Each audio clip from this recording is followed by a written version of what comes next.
very exciting session. And so warm welcome to this session on coordinating youth action towards a resilient and sustainable food system in Africa. This session is led by Nourishing Africa, but we also want to appreciate the UN Food System Summit Secretariat and the Youth Liaisons Group, which have been quite helpful in setting this up. So I hope you have been watching through the previous sessions of the World Food Forum, which have been absolutely a blast. And so we thank the World Food Forum for this opportunity to host this session in their very great summit. And so we look forward even to interacting with them. But in true World Food Forum fashion, they save the best for last. And so you know that we are in for a great treat in this session, and you're definitely bound to have an interesting, exciting, insightful, fun, and inspiring session. So my name is Victor Mugo. I am the regional coordinator for Nourishing Africa in East Africa, as well. And in addition to that, I'm the co-chair to the Youth Liaisons Group of the UN Food System Summit, and I have the pleasure of being your host of today's special event. If there's anything that the last 2 years have shown us, is that the world is really up to task in fighting and combating the greatest challenges that we do have across the globe, from food systems to the COVID pandemic, to climate change. What we've seen, especially taking a cue from the UN Food System Summit, is that once the world comes together, once there's coordinated action, once we all work towards a common goal, that there's very little that we cannot be able to achieve coming together. And so this session is coming to us in the same fashion, knowing that coordination in food systems is really crucial, showing that youth in agriculture really are doing incredible things. There are very many incredible things that are happening across the continent, across the world, in terms of youth in agriculture. There's a great momentum and there's a great speed on meaningful youth engagement and in providing the structures of support to ensure that young people can thrive in food systems. But what we've already also seen is that there's a great need for coordination. There's a great need to break silos. There's a great need to break the fragmentation in this space. And so today we'll be deliberating on this, coordinating youth action towards a resilient and sustainable food system in Africa. For those who do not know what Nourishing Africa is, Nourishing Africa is a digital platform that connects young agri-food entrepreneurs together. The aim of Nourishing Africa really is to be the home of agri-food entrepreneurs transforming Africa's agriculture landscape. And so through this, then we have a membership portal. We also have knowledge and capacity building, and we have support programs, all geared towards providing an ecosystem of support towards agri-food entrepreneurs so that they can continue to grow and scale their craft, even as they find themselves in the agri-value chain in Africa. And so we are great and very grateful to be hosting this event, and we look forward to engaging with you. And so I think by now we'll start with the agenda, just to know what we expect of this session, and then take it up from there. So you already know that we have an amazing line of speakers for this event, quite global thought leaders, quite people who are seasoned in this sector, and so we look forward to their engagement during this, and also hearing from them about their ideas, about their insightful remarks, and also the inspiration that they will be providing to us. So after this, we'll be starting with a keynote address. I will just confirm whether Dr. Frick is together with us, and then we'll go on to that. Then we'll have a presentation after that. Then we have a panel discussion with 4 young agri-food, young people who are involved in the agri-food value chain, who will be providing quite insightful remarks. We'll have a Q&A session, as well as closing remarks and the next steps after that. So you are in line again for a great session today. So just before we start, I just wanted to notify you that you can publicize what we are doing here, even on social media. Be keen to share what we are hearing from the insightful remarks that will be made here on social media. There's a great saying that says that if it didn't happen on social media, it probably didn't happen. And so we'll be taking a cue from this, from the wisdom of the millennials who came up with this. And so kindly share what you have by tagging Nourishing Africa, Nourish _ Africa, and also the World Food Forum at World _ Food Forum. I will be having this on the chat so that as you continue to write on social media, as you continue to engage on social media, then you can also use the right hashtags as well as the right tag the right people. A little housekeeping before we can be able to start is that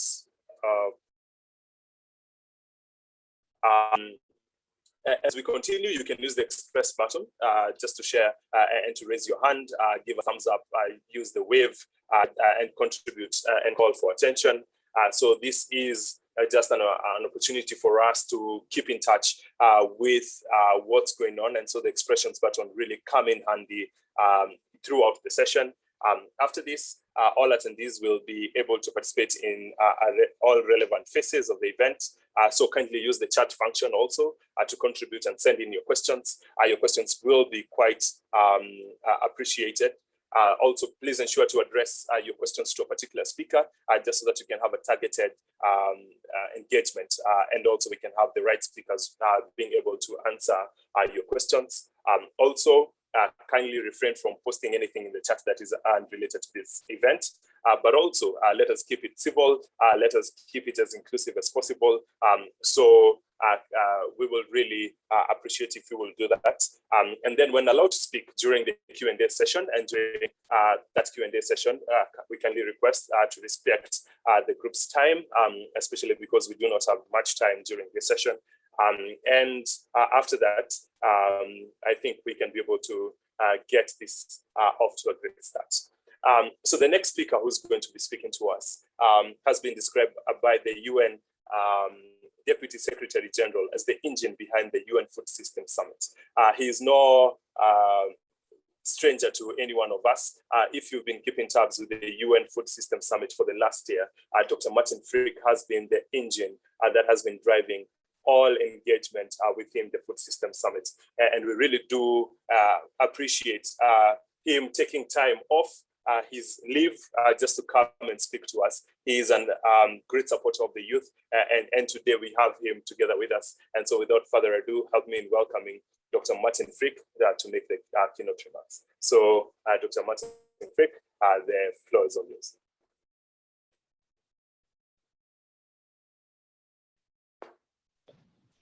I'm trying to start my video. Can you hear me, Victor? Absolutely, loud and clear. Okay, now here we are. Hello. Hello, Victor. Thank you very much for your kind introduction. Hello, everybody. A pleasure to be with you. I hope you can see me and hear me. Give me a sign. Yes. Wonderful. Well, thank you for having me today. And as Victor said, I'm on leave, so pardon my appearance. I'm looking a bit more relaxed than I normally in video conferences. It's important, I thought, to address you for a couple of reasons. And I think the main word I want to use in this little short keynote is the one on co-creation.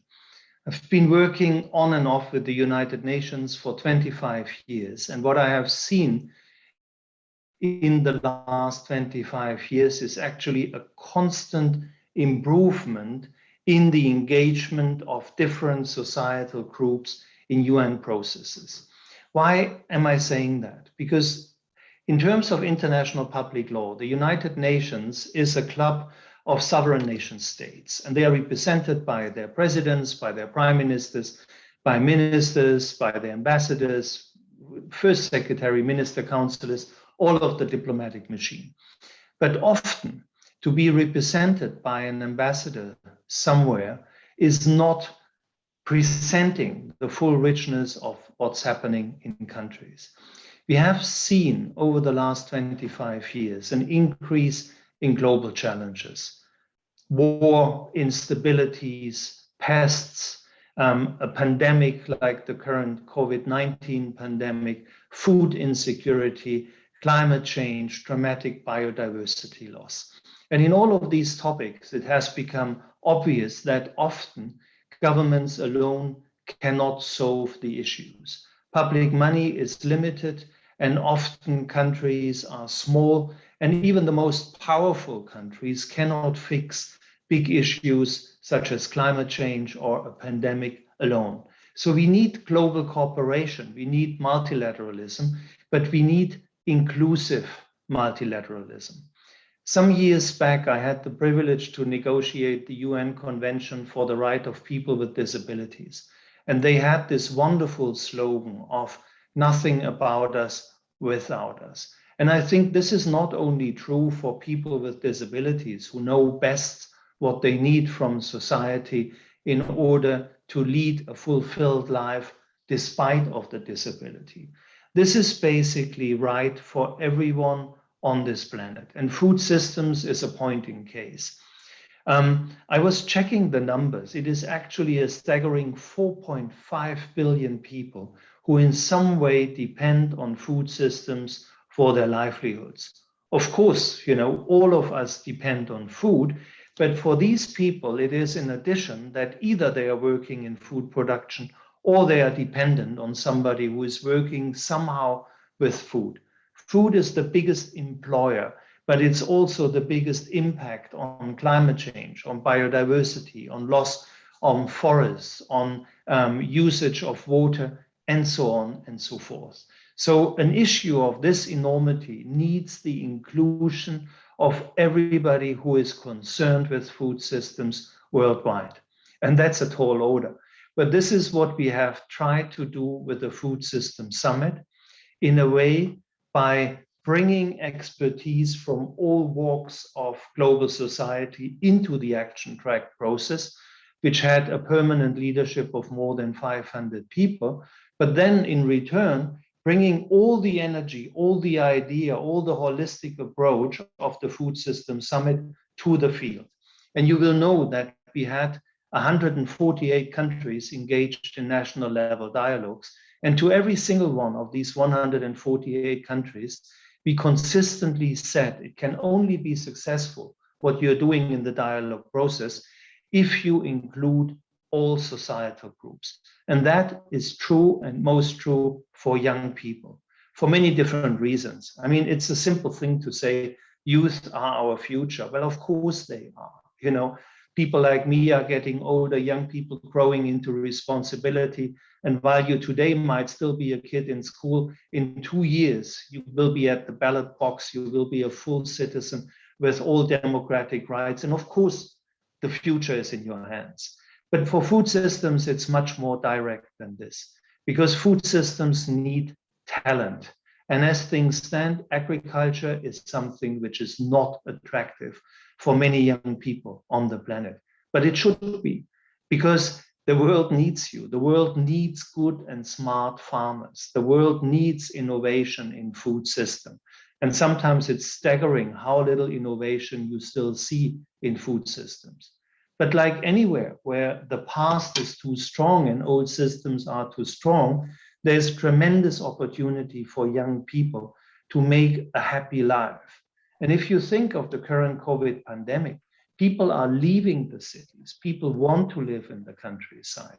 So is it possible that we can be in the countryside, that we lead a happy life in harmony with nature, actually helping nature to heal and restore from past damages without being backward, without being, the ones left behind, but quite on the contrary, the societal group that is furthest in the development of new things?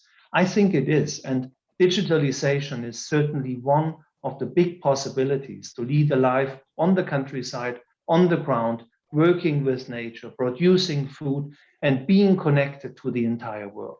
And this is also what we have learned over the last 1.5 years, where we initially thought that the COVID pandemic would be an obstacle to what we want to do. And in the end, it turned out to be an incredible opportunity with the digital connection. Because no matter what you do, no matter what question you have, once you have internet access, you can talk to any other person on the planet and exchange. And this is actually where the traditional knowledge of farming, of making a living from the land, meets cutting edge technology. Because a digital device doesn't need much electricity. A decentralized solar panel can bring a world of change in a village, and it can bring, by the connectivity, all the knowledge of the world in a village to make a change. Years ago, I remember there was in northern Morocco a project where a remote village, a Berber village, got internet access. And they have always been not only herders and pastoralists, but also carpet makers. And this internet access alone managed them to go on the market and sell custom-made carpets in France. Fancy this, there's a rich family in Paris who wants to have a carpet that matches the sofa or painting on the wall. And this village is producing this carpet, exporting it directly, and making more money on one carpet that the farmers would do in an entire month. So we need creative thinking. And in that, I want to conclude why young people are so important. Because while you are still young, you don't think in silos. You see life in all its richness. You see the interdependencies. You see the connections between the different silos. Then, as you progress with your education, all too often you hear that you need to become a specialist. You need to really do a deep dive here. And there's nothing against it. If you become a doctor, you want to be a good doctor. But there's a tendency to lose the oversight, to lose the big picture. And whenever young people have a simple question, it's often a very tricky question for experts. And I would like to encourage you to ask the simple questions, to take nothing for granted, to look at the world with the fresh eyes that have been given to you, and to continue to be the engine of food system transformation that we need. Because this is not a test, this is serious. We have 9 years to fulfill the Sustainable Development Goals. And if we are not really on the watch, we don't have much time left to turn this planet around unless we destroy it beyond repair. And so there's hope for you, there is an enormous job for you, and there's a world out there waiting for your leadership. Thank you, and back to you, Victor.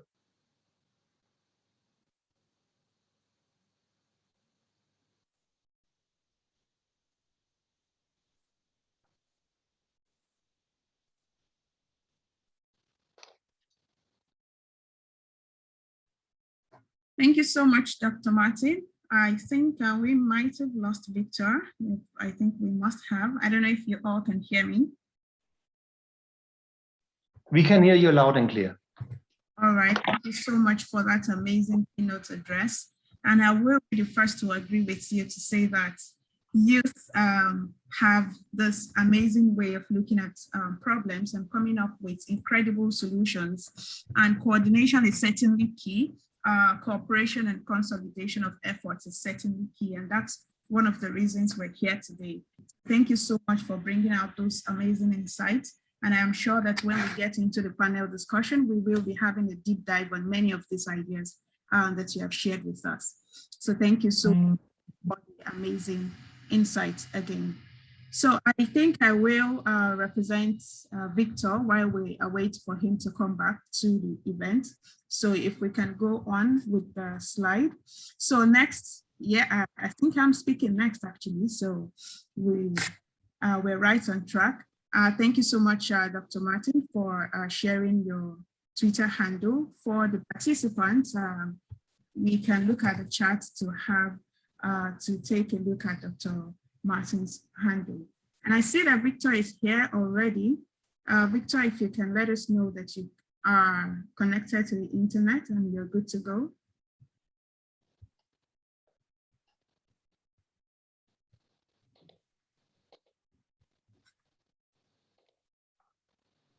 Okay, all right, and while we await Victor again, I think I'll just go ahead with my presentation. So I'd like to say that first, Dr. Martin has really called out the importance of youth in the agriculture sector. He has let us know just how much value the young people can bring into the food systems. And he has also highlighted the severe and crucial importance of coordinating action, co-creating solutions. I like that he started with co-creating solutions, which actually brings me to my presentation at the moment. So my presentation is on making a case for a coalition for youth in African agriculture. And I'll begin to share my screen momentarily. Just a second while the screen comes up. Victor, you can confirm if you can see my screen.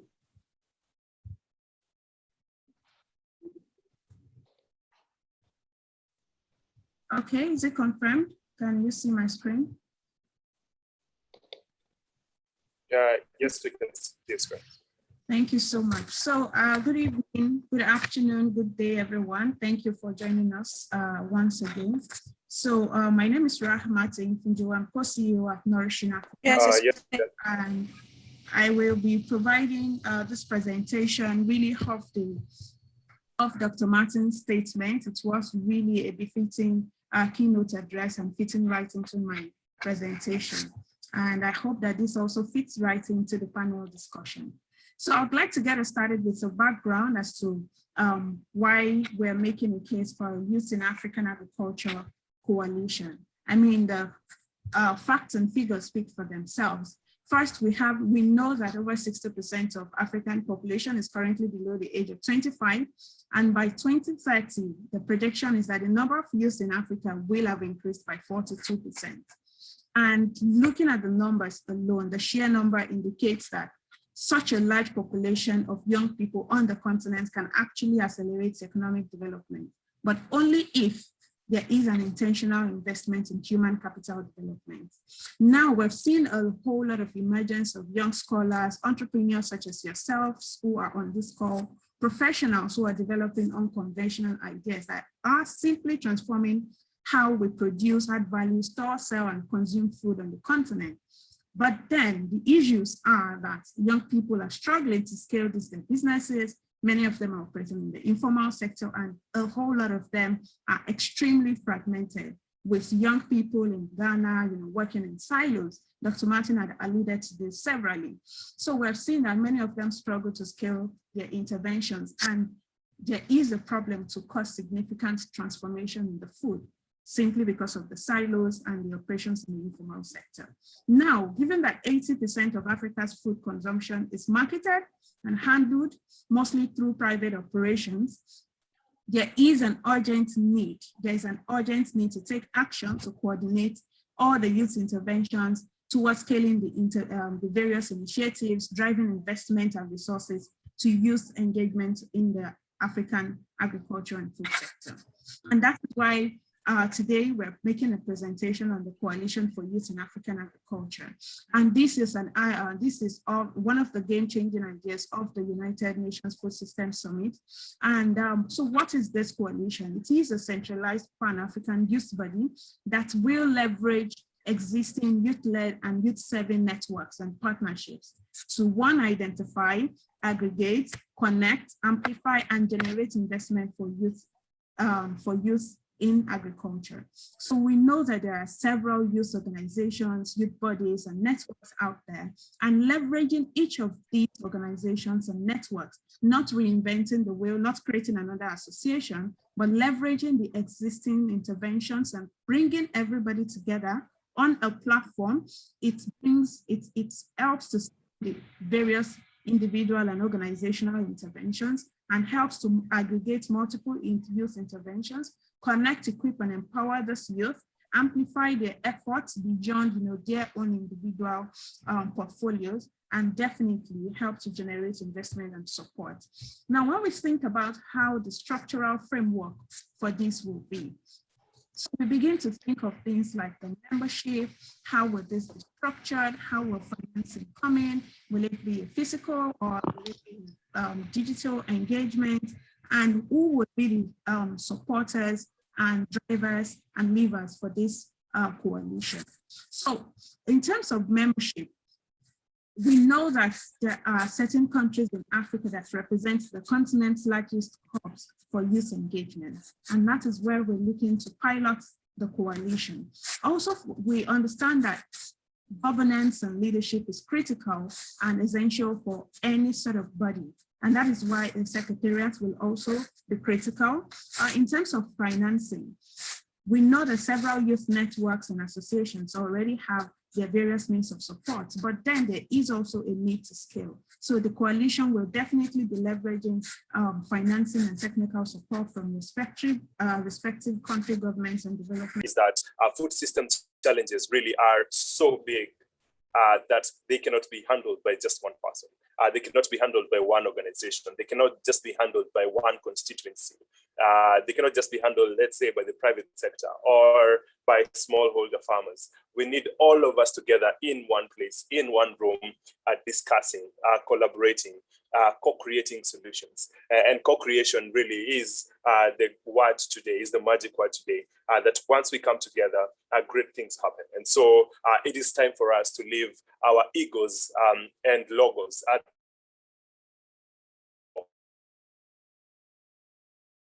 together, really, so that we can be able to transform Ramat, as well as Dr. Frick has mentioned. If there's anything that the last year has shown, is that there can be considerable progress once people come together. And I think this is what Ramat teaching African Youth in Agriculture Coalition, where people come together, who are working within the agriculture space, those who are working specifically in the youth agriculture space, to continue to come together so that they can deliberate and discuss issues on the African, on the progress towards empowering young people who are the future of food systems.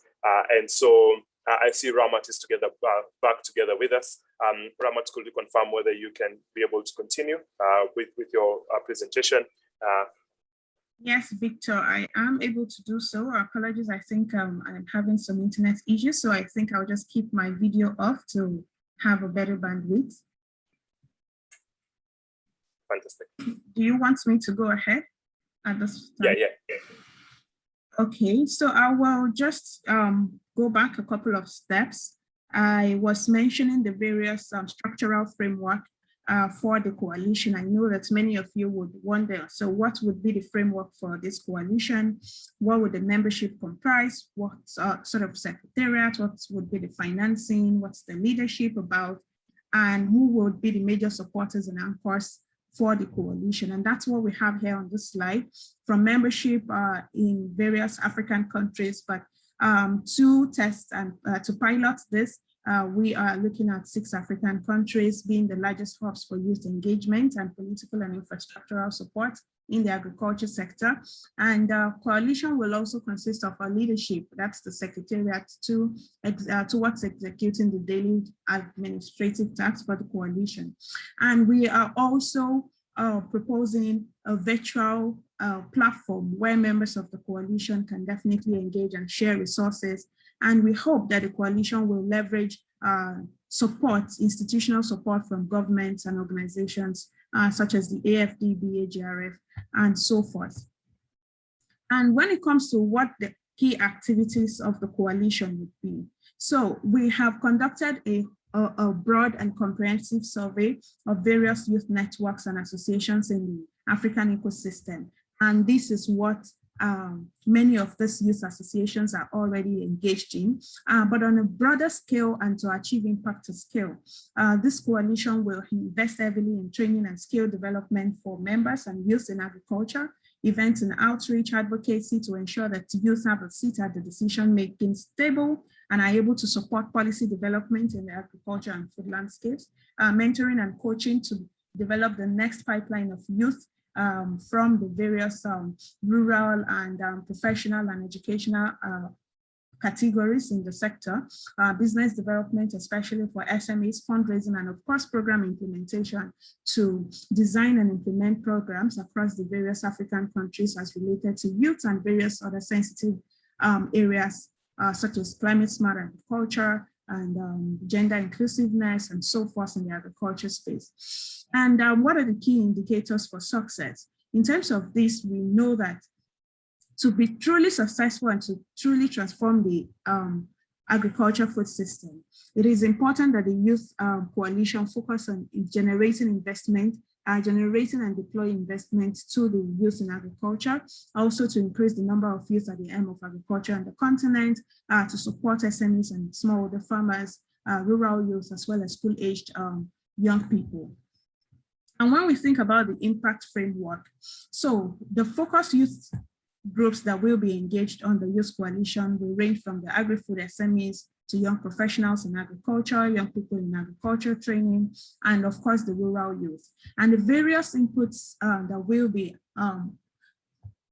will be for each of these categories will include access to SME networks, empowering increasing the capacity of SME networks, rather through training, incubation, mentoring, and project implementation, empowering the professional networks to attract and support young people to build successful careers in agriculture, strengthening the agricultural associations in the schools and universities, and of course to enable the rural youth groups and grassroots associations to build the capacity of various extension workers and youth actors in rural areas. And we anticipate a broad-based outcomes based on all of these activities, from investment in the sector, increase in adoption and adoption of technology, building a sustainable talent pipeline for the sector, increased production and flow of nutritious foods, and of course the creation of jobs and resilient livelihoods. And all of these are aimed towards achieving the SDGs: 1, zero poverty, 2, zero hunger,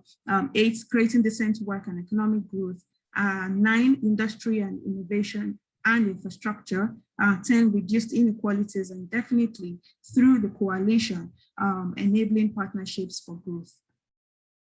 In terms of the continental approach, from creating job opportunities to new supporting women in the sector, identifying and engaging emerging youth actors in the sector, and engaging and connecting the youth in the agricultural sector from the rural, national, and regional levels. And one key note is that the coalition will also serve as a vehicle for stakeholders to channel and drive interventions, programs, and initiatives targeting the youth in the African agriculture sector.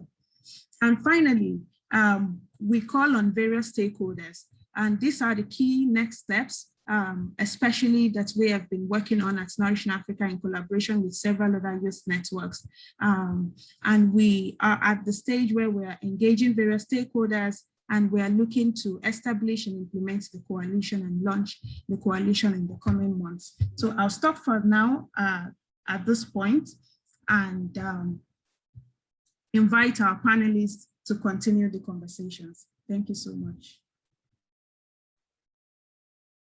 Thank you so much, Ramat, for that very insightful, those insightful remarks, and also that great presentation that you have made. Really, there's a need for people to come together, for just breaking those silos and bringing all organizations together so that they can work towards a common goal, which is improving youth engagement in food systems, in improving youth employment in food systems, but also transforming the narrative about agriculture and food systems. And so thank you so much for that. And we really do appreciate that very insightful and kind presentation. So right about now, would you want to be part of this youth coalition? Or do you think that your organization can play a role in this? Do you think that there's something that you can add value towards this Youth in Agriculture Coalition, Pan-African Youth in Agriculture Coalition? And so let us know. And so right about now, we'll have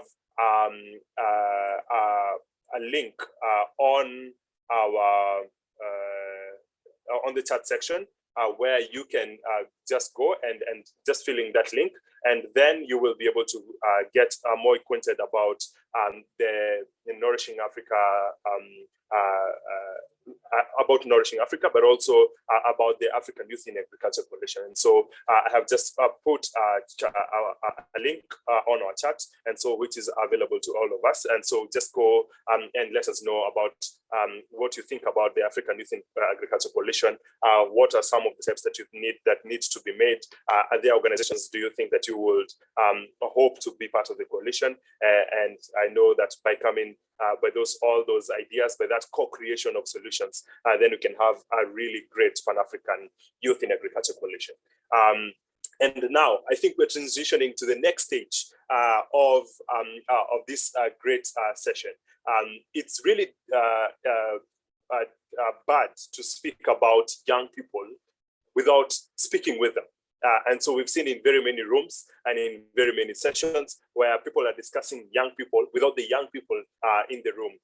And so it's not just good to work for the young people to design programs for young people. It's also great to design programs with young people. And so young people really need to be part of the process. And so meaningful youth engagement should be part of the process. And so that's why we have 4 great young persons engaged in food systems who have been working within this space for quite some time. And we will be looking to hear from them, especially in regards to some of the questions that we might have about them, and also some issues that we would want them to discuss. And so continue to send in your questions on the chat section. We'll be happy to read them, continue to publicize what we're doing here on social media, and we'll be happy to check out what you're doing and also even sample some of what we have been able to work on. And right about now, I have the pleasure of inviting Mr. Etienne Niyigaba. He is from the country Rwanda, and so he'll be speaking to us. I also have the pleasure of celebrating Miss Sophie Helithau from Ireland, all the way from Ireland, who is also going to be addressing us. We have together with us in the room as a panelist, Mr. Victor Arimbe, who is from Kenya, and we have Mr. Kofi, and sorry, Kofi, if I butcher your name, Mr. Kofi Kisiedu, who's also going to be addressing us during this session. And right about now, let me just go straight into Etienne. Etienne, would you be so kind to introduce yourself to us? And then we'll be following up that question. I can read your bio, but I think you will be better placed to tell us about and we will take it up from there. Etienne, the floor is all yours. Thank you very much, Victor. Thank you very much for a good introduction. As said, my name is Etienne Niyigaba, and I'm from Rwanda. I'm representing the Youth Engagement in Agriculture Network, which is a social enterprise. We do agriculture extension, but also trying to impact our communities. So we have been working from 2014 up to now, and we are trying to make some living in agriculture. Thank you. Thank you so much, Etienne, for that kind introduction. And you spoke about the Youth Engagement in Agriculture Network. And this just shows that you have quite attached with grassroots. You are a grassroots organization that is working with young people to transition them into agriculture. And we have seen very many agricultural organizations that are led by youth-led and youth-focused agricultural organizations. From your perspective, what do you think some of these organizations and some of the benefits of these organizations to their members, and what their members derive from being affiliated to associations as opposed to working just independently? Yeah, thank you again, Victor. So it's right. I'm coming from the Youth Engagement in Agriculture Network, and I'm the founder of this social enterprise. So we, as I said, we basically do agriculture extension and assisting farmers, training farmers, and also providing some agriculture extension services to the community and also to other organizations. So we have been actually having a community. We started by building a community of young farmers engaged in agriculture in Rwanda back then in 2014, and it really worked. And up to now, what really helped us to keep this community alive is the fact that young people do see something that is beneficial for them from our network. And as you know, if, youth are trying so many things that if they are trying something and it is not actually bringing something new to them, bringing some value, bringing some benefit to them, they just fly away. So that's why most of the communities do not actually find it very difficult to keep youth, because some of the time you join a network and it doesn't actually add any value to what you're doing, and you don't have actually what is in it for you to stay there.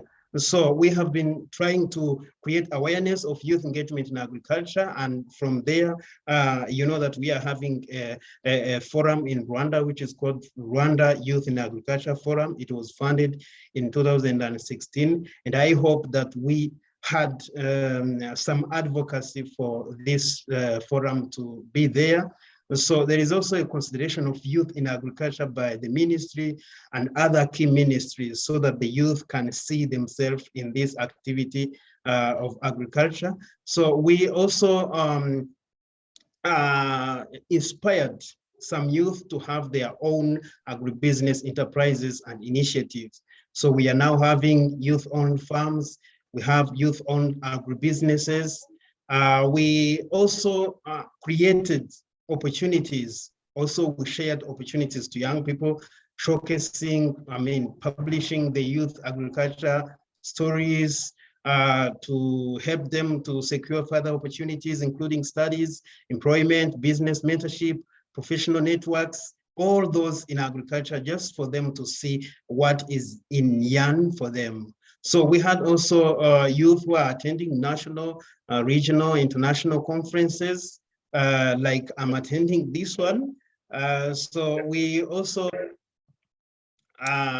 we also had kind of linkage to the market, because we are having young guys who are involved in agriculture and they are producing services and products. So we kind of, through that network, connect them to the market. So we are building their capacities. We provide capacity building to young people engaged in agriculture.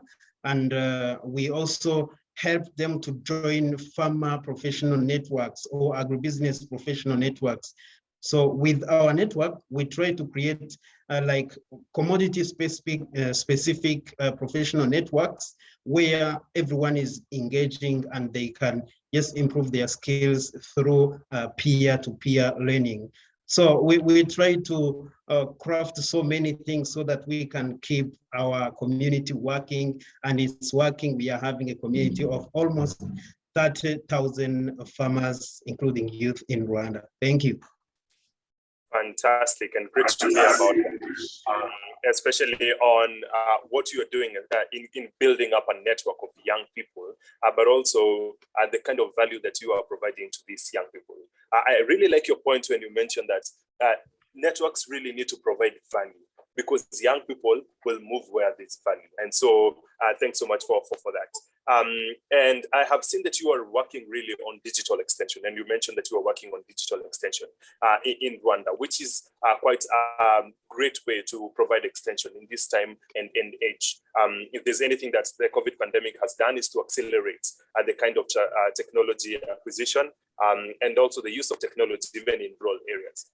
So how can digital and data-driven agriculture be transformative in agriculture? And have you seen it attract young people in food systems? Yeah, sure. I think this is something very cool when you want to bring,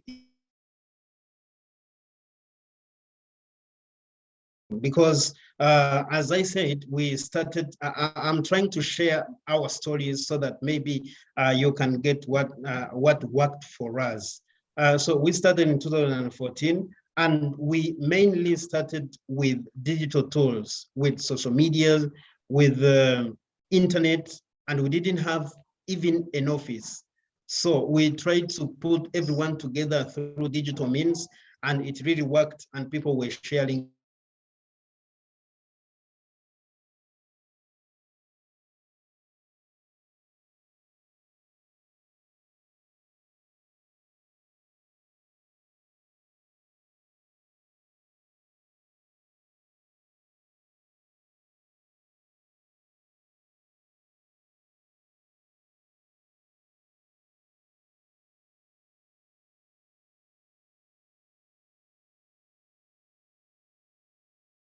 highest action was create employment for agripreneurs. So you can see in these 3 African countries, what people really, really want their decision makers to do is create access to affordable, healthy food, and then also really value local indigenous food knowledge, but also value the work that people do on the land, and to pay them well and to give them access to the land and everything else they need. So we're getting really, really good traction in Africa, and it's really heartening to see young people stand together across the globe for Act for Food, Act for Change. Thank you so much, Sophie, especially for that kind of segmentation in terms of countries, letting us know about what African youth are thinking about in terms of a better food future for them. And in your engagement within the Food Systems Summit, from your experience, what are some of the tangible gains that you've seen, especially for young people? What can young people celebrate about the UN Food Systems Summit, about this global event that happened? What was it in it for them? Are there some things that you can pinpoint from your experience? Yes, definitely. Well, the United Nations Food Systems Summit, I think, was one of the best run United Nations conferences for young people that I'd probably ever experienced. You know yourself, there was the creation of the Youth Liaisons Group. On each action track, there was a youth vice chair, but then throughout the whole United Nations food systems process, there were ways in which young people to engage, whether that be through the Act for Food, Act for Change campaign, whether that be through the independent dialogues that Etienne also pointed out, or whether that be through at-home dialogues or digital dialogues. And also there was a United Nations Food Systems Summit consultation process. And what was really special about this summit was that these consultation processes came together, and we were able to get the results, the global priorities that young people wanted decision makers to take notice of, but also what young people committed to doing themselves when it came from food system transformation. So right now on actionsforfood.org, there is the United Nations Food Systems Summit Youth Declaration. And this youth declaration consists of over 100,000 young people's opinions and commitments. So there are 3 main commitments that young people can make from right across the globe. And these are to raise awareness. You know, sometimes that's the most simple and easiest thing to commit to. Have a conversation with your friends about where your food is coming from and what decisions and actions you can make as a consumer to eat better, but also value, like the African priorities, value local and indigenous food. The number 2 is support, advocate, and act on climate and biodiversity actions. So this can be as easy as going to a climate protest. It could be sharing your story about how climate degradation is impacting you at your home. And the number 3 was continue advocacy for fair and decent wages and social protection for people working in food systems. So that's us stepping up and speaking out about how, as young people, we usually don't get paid enough. Usually we don't have access to the jobs that pay us enough to be able to even afford healthy and nutritious food. But then we also have demands.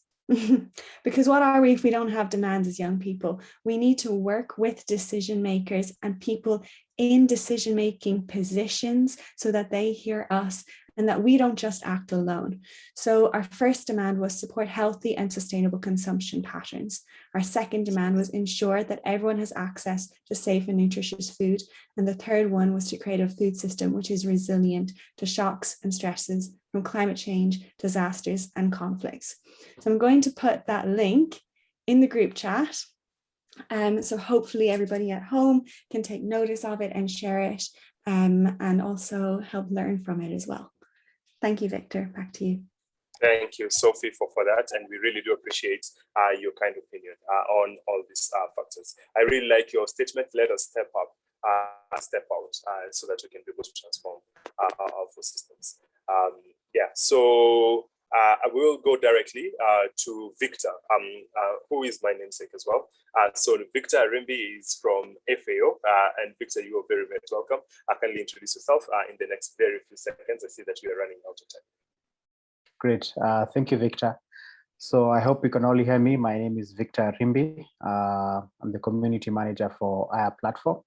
Our Platform is an online community that brings together rural youth entrepreneurs together to, network, exchange information, exchange knowledge, learn from each other, and also learn from experts as well.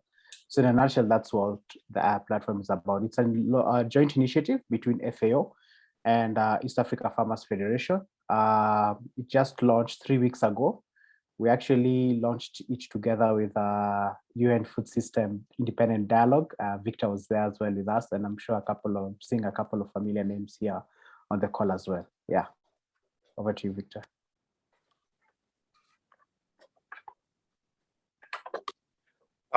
Thank you so much, Victor, for that kind introduction. And so we'll go straight into it. Your question is really framed up upon the IR platform, on digital agriculture platforms. And what role can they play really in reducing information asymmetry and strengthening peer-to-peer exchanges, connecting just young people together?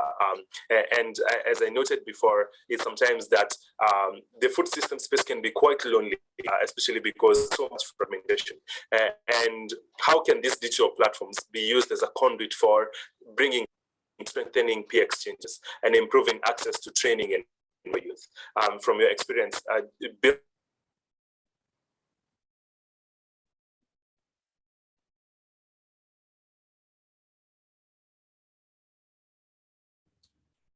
Hello, Victor. I think Victor's frozen, but hopefully you were able to get the question. Yes, I did. Probably I'll just continue. So, well, in regards to how digital platforms can address information asymmetry and strengthen peer exchanges and so forth, I think it all starts with giving the youth a safe space to voice their opinions, failures, successes.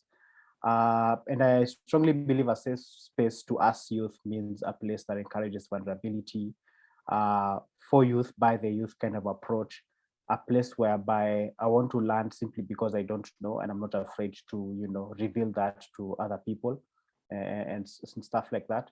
And this could be simple things like, seeing a youth posting a picture of their sick chicken and they're seeking for a solution, for example. Something small like that, seeing in a platform, just showcases that this is a safe space for youth to pretty much coexist with their peers.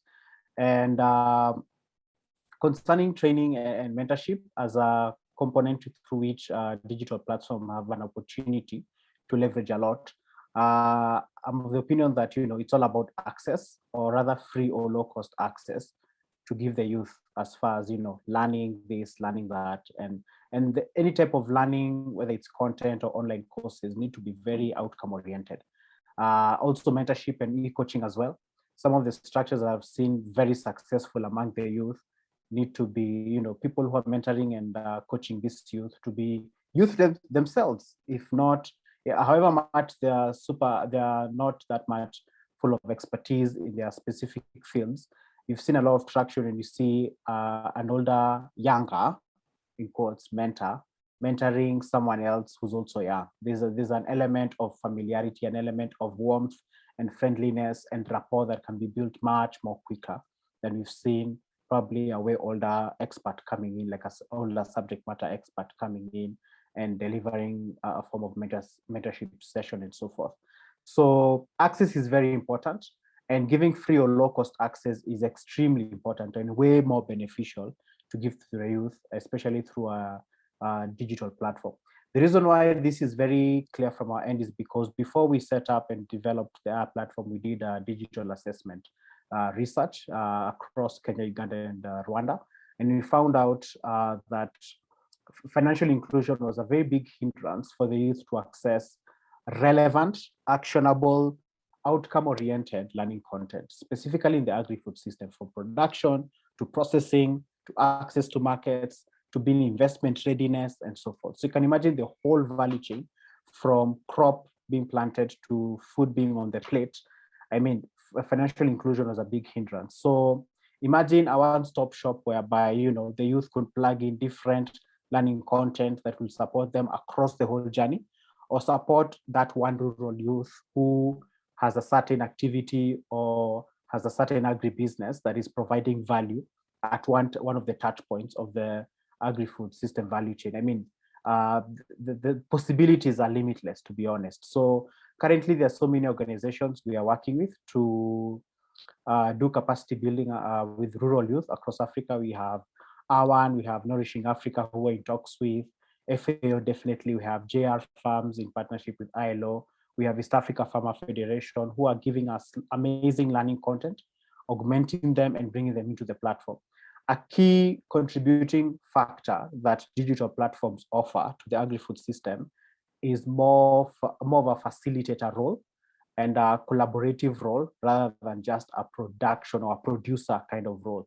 So as Aya, we are pretty much a collaborator with other players, and that is how we are very much aligned to the Youth Coalition, because we strongly believe in collaborating even with other digital platforms.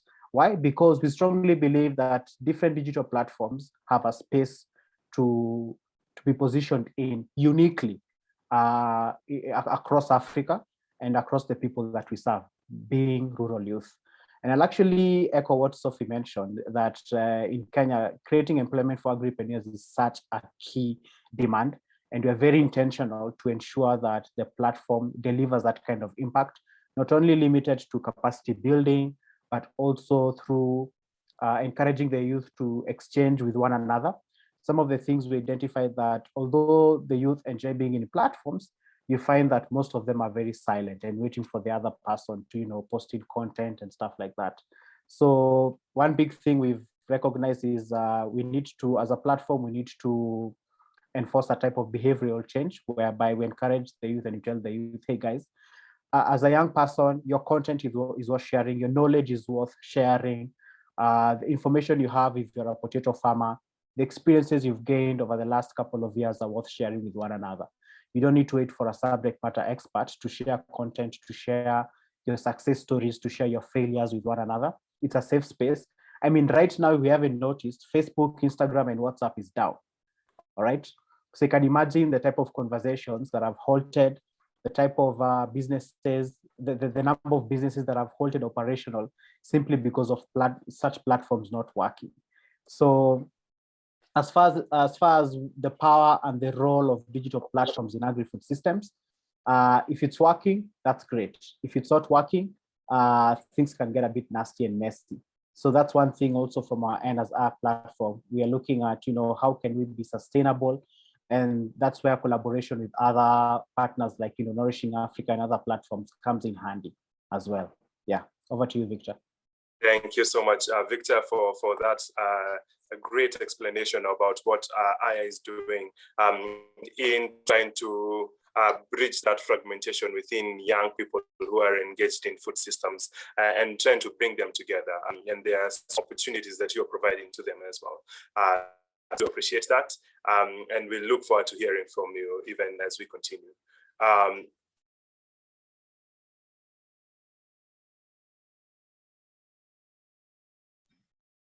Okay. Victor, we can't hear you.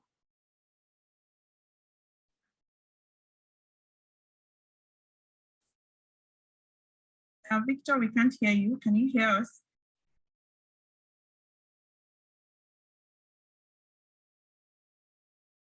Okay, but we can't hear you. We can see you speaking and moving, but we can't hear you. Yeah. How about now? No, still can't hear you. What about now? Okay, you're back. Yes. Thanks for that. And I was just saying and giving my appreciation to Victor for the great work that you are doing at the Aya platform. Thanks so much, and we look forward to really keeping in touch and knowing about the progress of this. So lastly, we'll have Kofi all the way from Ghana. Kofi, will you be so kind to introduce yourself in the next 10-15 seconds, and then we'll take it up from there.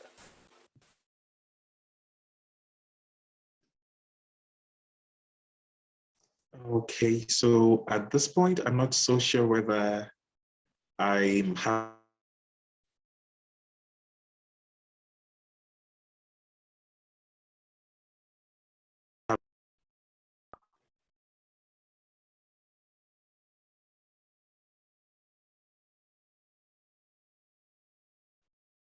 Hello, Victor. Can you hear us? Yes, I can hear you. Yes. Okay. Yeah, great. So go straight into the question.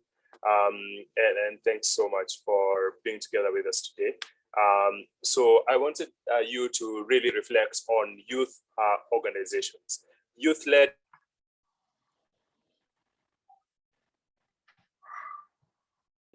or surviving, and what are some of the gaps that you have seen, especially that we need to engage in so that we can ensure that we can tap into the potential of youth-led organizations.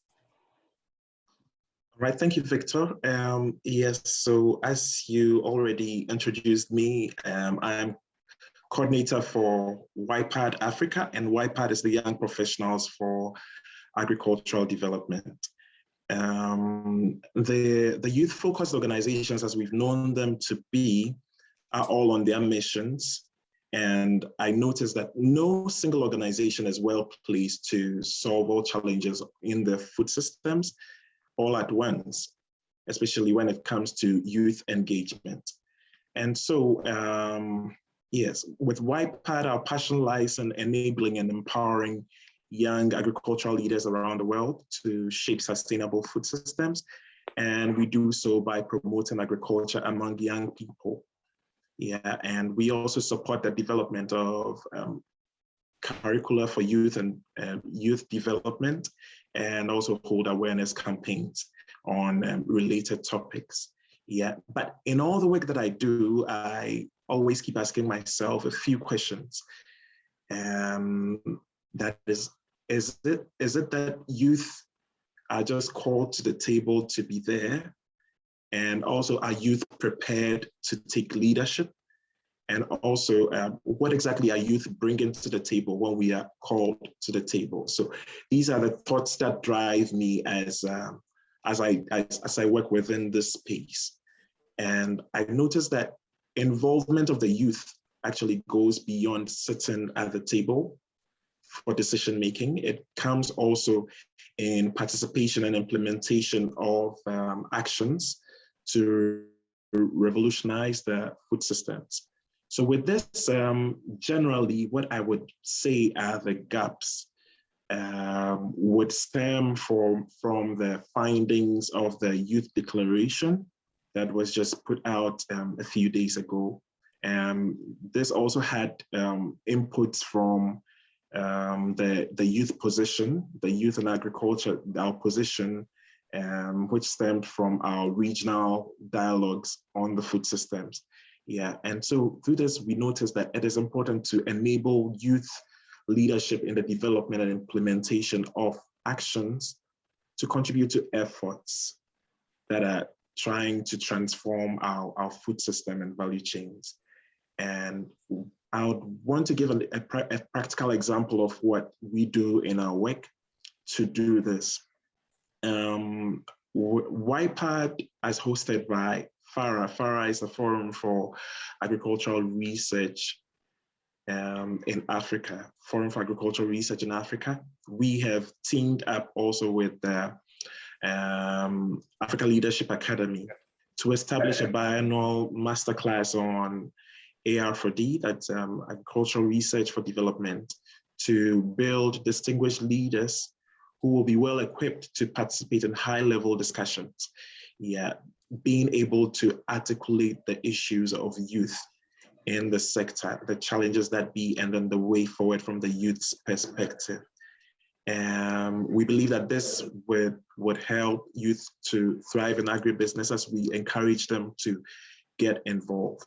After building the youth leadership, it is important to empower them themselves professionally and functionally as experts while we train them.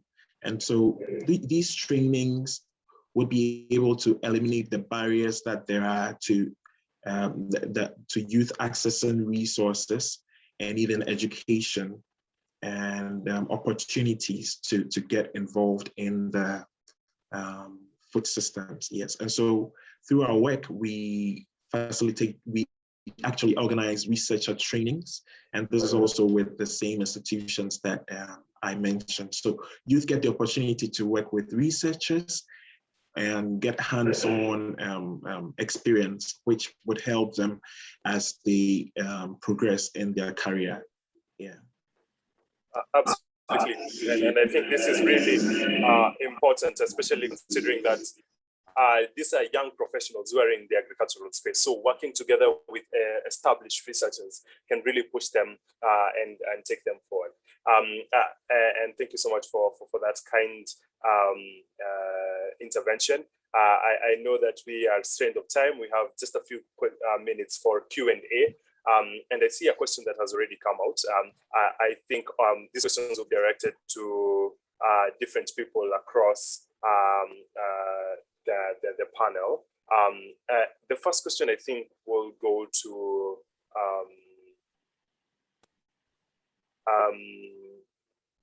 and I think it can go to you, Kofi, as well. How can we work with young people in local languages so that we do not just work with graduates?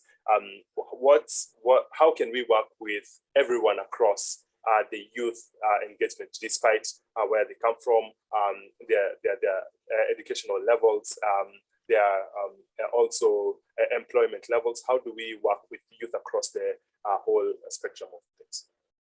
Yeah, that's a very good question. And so I would want to call this a contribution rather than a question on its own, because it's very important in the engagement of youth to note that youth are not a homogeneous group. We have various experiences from different backgrounds, different locations, and we have different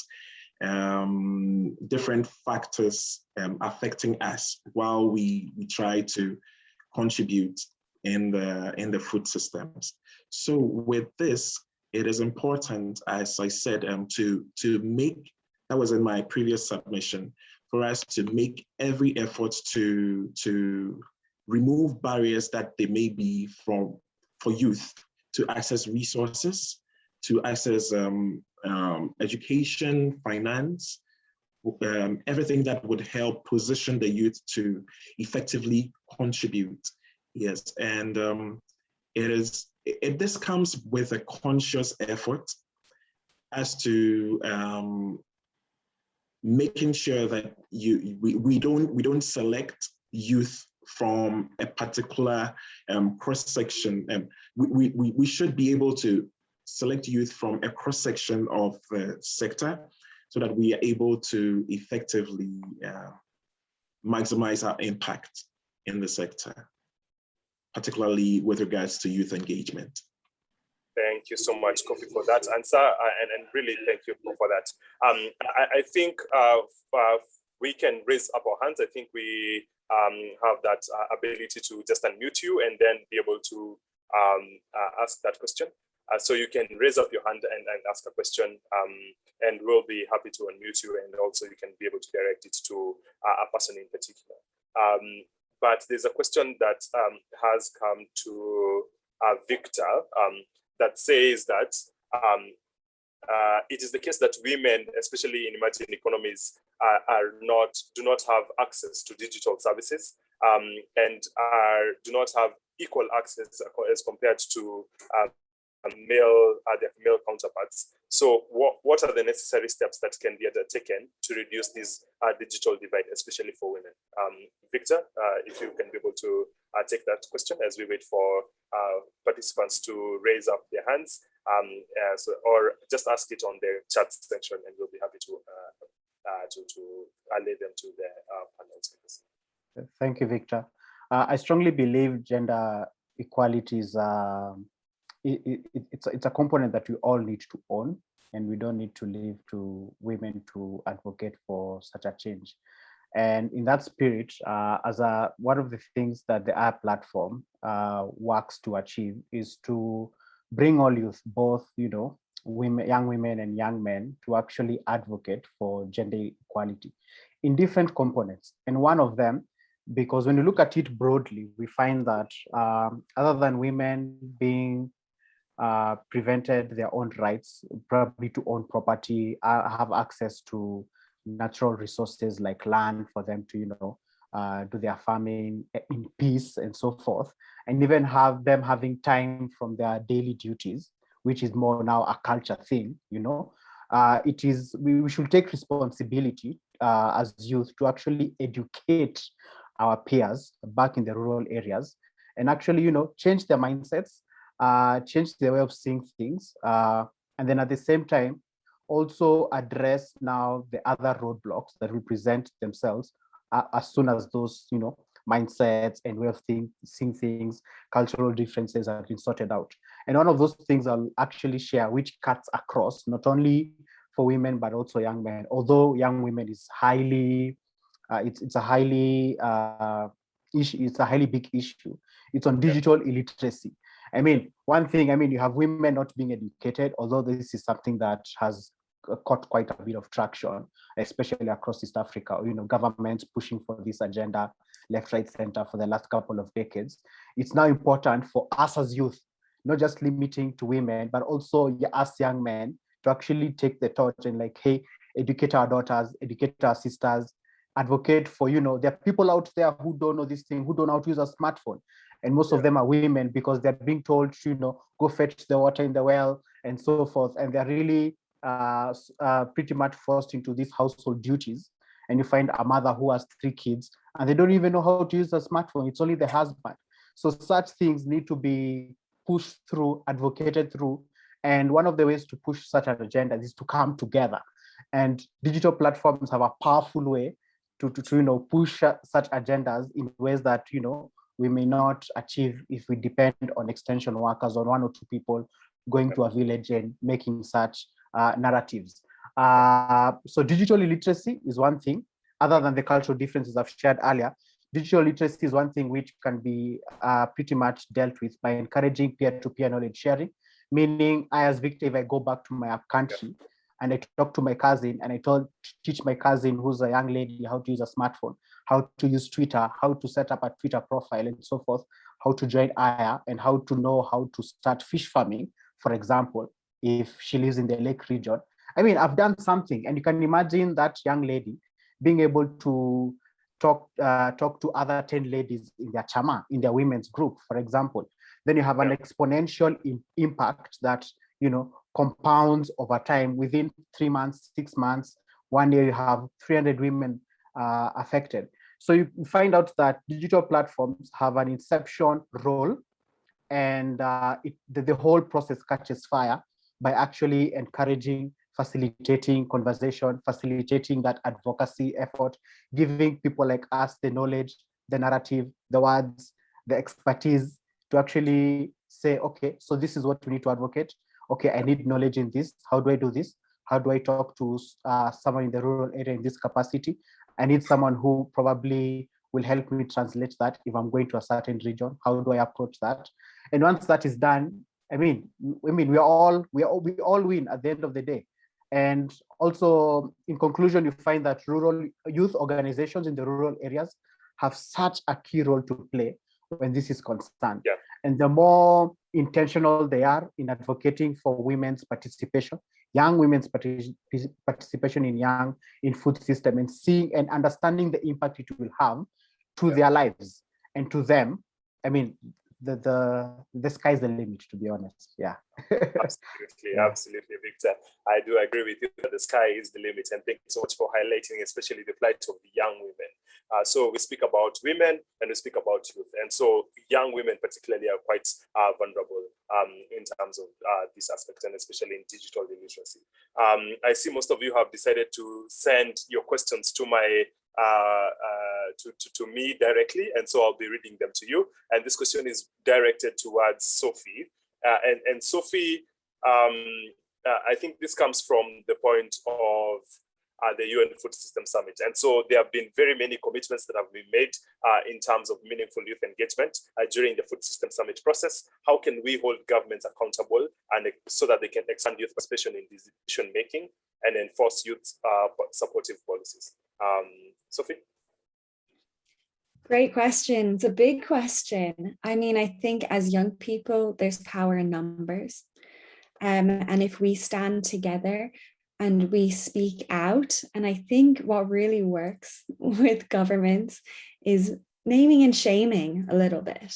If you see your decision maker do something that doesn't align with youth commitments and doesn't align for a healthy people and planet towards the end of the Sustainable Development Goals in 2030, you need to speak up.